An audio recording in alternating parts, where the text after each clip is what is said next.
I think today's episode is absolutely the need of the hour, because if you have seen Nifty, you will understand that all Nifty mid cap, Nifty 50, and Nifty 500, even the Nifty small cap, they have been pinging off the lows and they have not done the pullback rally yet, which means it is a beautiful opportunity for all of us. And I, for a fact, I'm getting a lot of FOMO right now, mainly because I feel that I wish I had more capital right now, because I know for a fact 10 years into the future, I am not going to see 22,800 to 23,000 levels. And right now, the market is fluctuating around these levels. So it is so tempting, so crucial. And if 22,800 gets broken by Nifty, we are going down to 22,000, which is again a beautiful, attractive level. Now, obviously, there are some companies that are still very overvalued, and there are some companies that are not overvalued, right? Some that have fallen quite drastically, some have not fallen quite drastically. So in today's video, what I'm going to do is I'm going to tell you how I analyze these companies, or how I find these companies. So I basically look at two things. One, what are the fundamentally strong companies that are growing with good CAGR over a long period of time, funda superb, but they have also corrected in this fall. This now gives me a very good risk reward ratio. So the game here is to identify what are the good companies and who's fallen a lot. So in today's video, we're going to do about this, because what I've realized is money is actually made only in the bear market, not in the bull market. You sell when the market goes too high, but you buy a lot when the market falls down. I'm not saying we're in a bear run, because the market overall, India is not doing that bad. FIRs are only selling because rupee is depreciating, but now rupee is also coming back. We have seen the new tax laws are also kicking in. So I don't think India is in a bad position, and I don't think we're in a bear market. Yes, there was overvaluation, and that is getting taken out right now. So in today's video, we're going to do that. Now, before we start the video, just like how we use different tools, and we're going to use some tools today as well to identify good companies, it is also very important to understand when you are trying to upskill yourself when it comes to AI.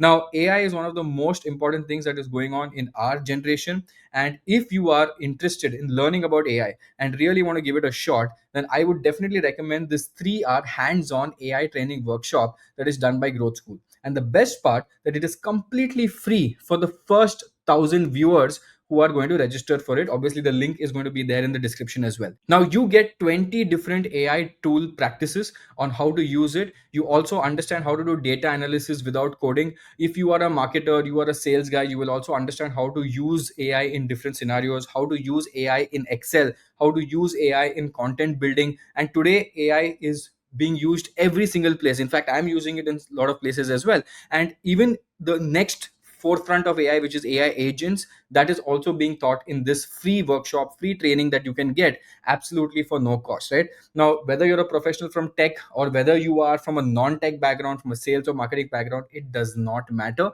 because if you are willing to learn and upgrade your knowledge for free, then this is something that you should definitely check it out. There's only 1,000 slots available, so I strongly suggest all of you guys who want free knowledge, free learning, click on the link below and start doing it, right? This is something that is really useful for all of you. Right now, let's get into the video. Now, first things first, we are going to use a tool called screener.in. Now, I've already created this thing called funda correction screen, Shashank, right? What is the meaning of this? This basically means the companies that have corrected and are fundamentally strong, and I'll show you exactly how I've created them. It shows around 104 companies, but obviously we can filter out here and there a little bit on the left or right? So let me show you how I created the screener. So first things first, we go to the screen here and we put these two parameters. Now, if you want this, you can actually pause this and just type it down on screener. I'm going to give it to you for completely free. But what this says is basically I want companies that have corrected anywhere between 30 to 50%. Now, 30 to 50% is obviously a very big range, but anyone that has fallen from the top with their highest price, this is all-time high price, as you can see,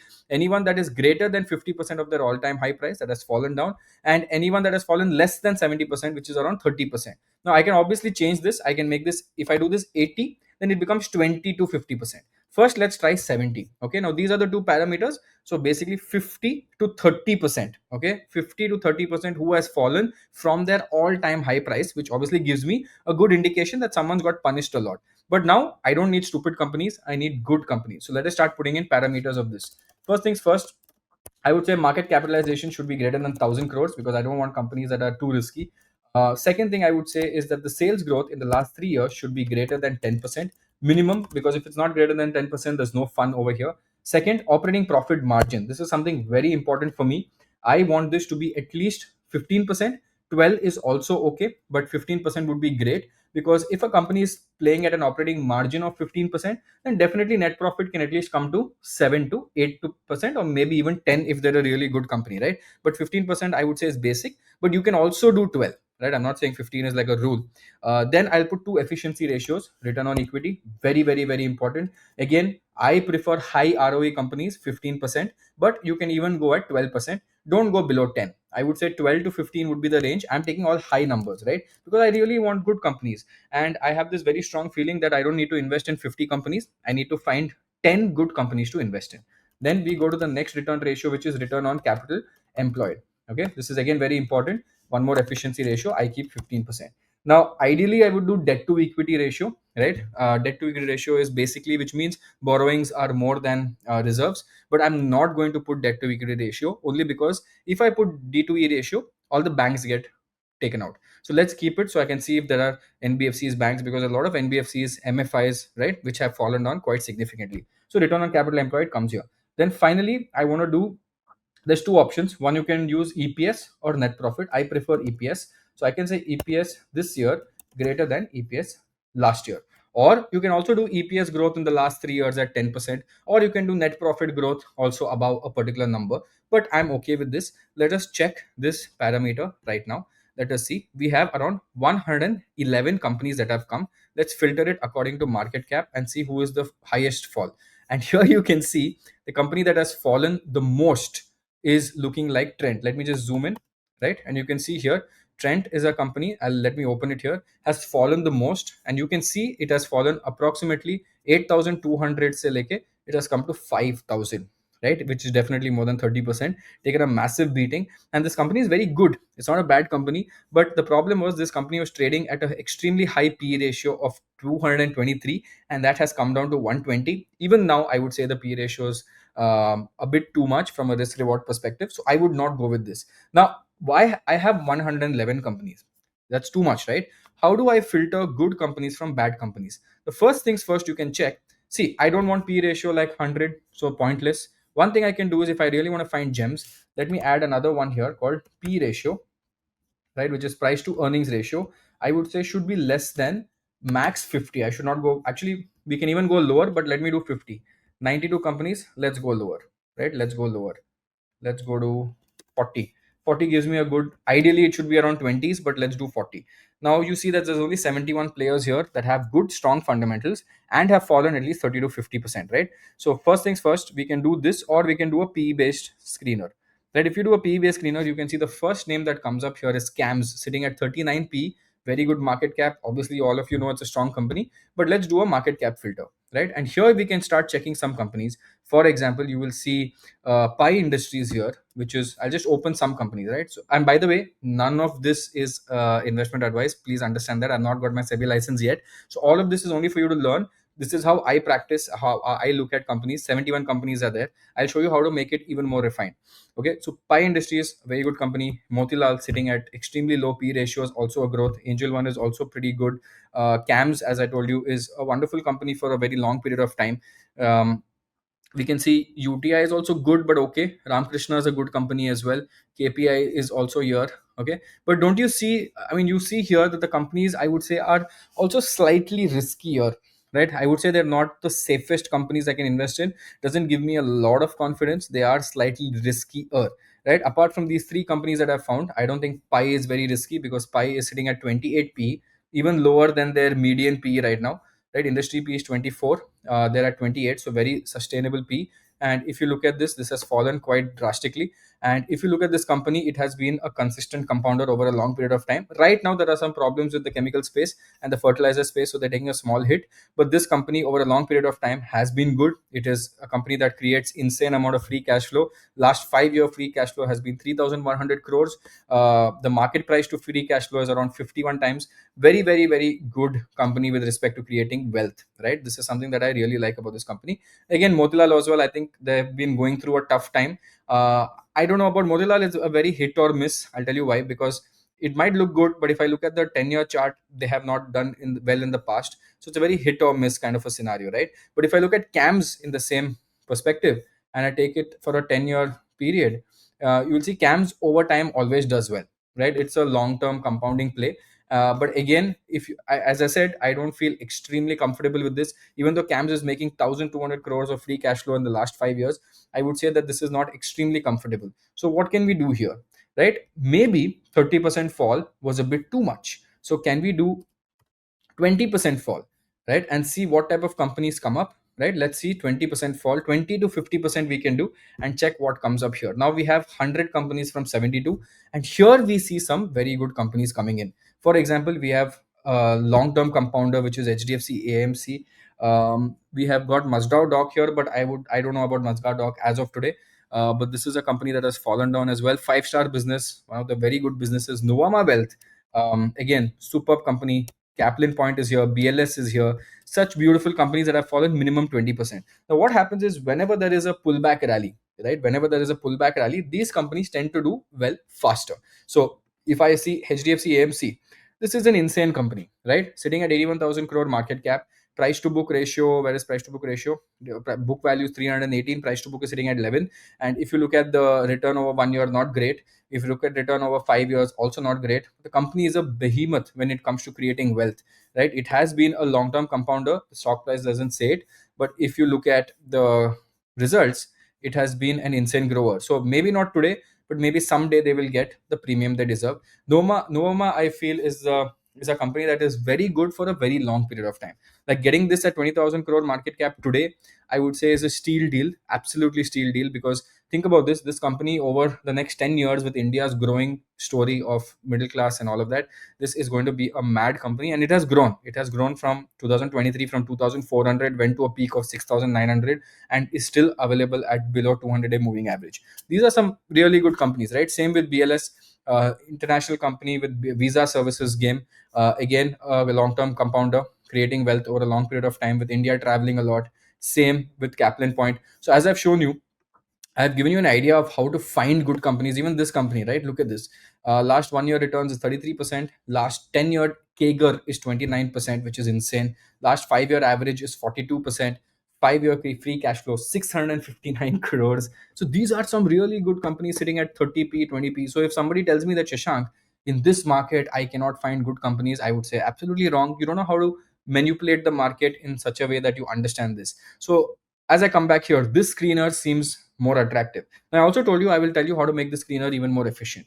If I had to make it more efficient, I would increase the ROE to maybe 20% and efficiency ratios to 20%. You see the difference now. Okay, directly half the companies are out, 60 companies here, and these are high return on capital, high ROCE companies that are planning to do really well. They put their money back into the business. There are some other ratios which you can do. For example, reinvestment, capex is a very good thing. So capex to CFO is a very good thing. But I would say don't overcomplicate things. This is quite good, pretty simple, pretty decent, right? Even EPS, if you want, you can remove, just keep this. And if you have little bit guts extra, for example, then you can do P ratio above 40 as well. But I would not suggest that. See, for example, Bajaj Auto is a company that is there. LTI Mindtree has fallen so much. So this gives a very good idea for me when I want to invest. Now, will I invest in 60 companies, 80 companies? Answer is no. Have I found at least two, three companies? Answer is absolutely yes. And I have been doing this list. For example, I'm not going to show it to you, but I have been making a long-term great business watch list, right? I said that if I find 10 to 20 good businesses that I can invest for a very long period of time, good return on capital, good cash flows, good efficiency, good management. Number one thing I would look at is good management.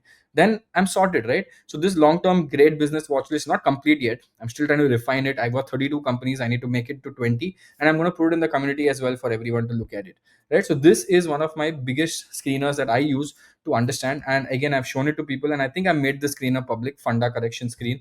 You can have a look at it as well.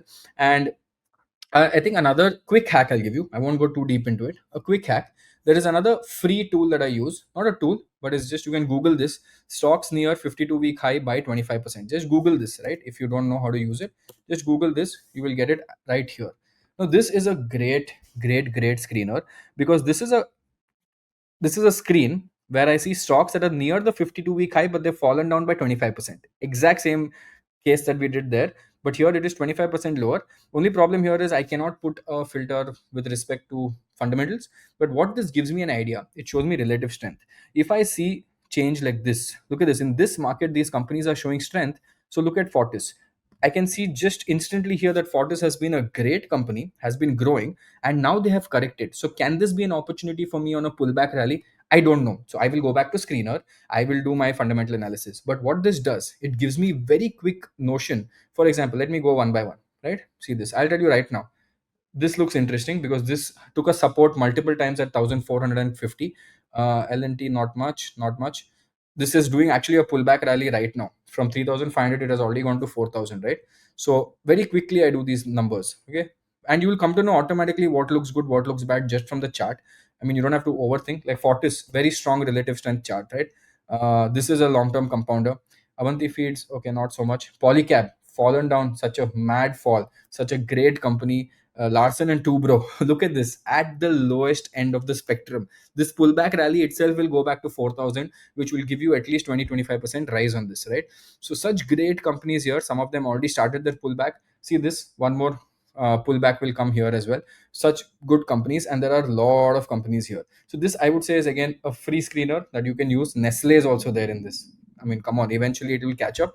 Bajaj Finserv has already finished its half pullback, little more to hit 2000. So this is how I analyze companies. This is how I look at them. Yes, I don't just go invest in each and everything. I get an idea from everywhere, then I go do my fundamental analysis, then I take a call whether I want to take a long position or a short position. Right now I strongly suggest that this is the time where you invest, where you double down into good, strong, fundamentally management sound companies. Because when the pullback happens, and we might not go straight up, if it goes straight up, great, but I feel it won't be a V shaped. I think it'll be a W shaped recovery. We might go up, come back down, go up, come back down, and then break all time high, but it might take a year, year and a half. So we have time. We have enough time for us to invest. I'm investing. I mean, I don't have so much money. I did not exit at the top, obviously, as you guys know. I should have, in hindsight. Next time I will do it. But whatever I'm getting from my salary, I am investing, doubling, tripling down. Right? This is something I would suggest all of you guys to do. And if you want more understanding, more idea about the market, in my YouTube community, I put regular commentary there, so you can join it as well. Okay. I hope this helped you guys, and I hope this video also made you understand a little bit more about your investing journey. And if you have any questions, any doubts, please put it in the comment section below. This is me, Shashank Udupa, signing off. Take care. See you guys. Bye.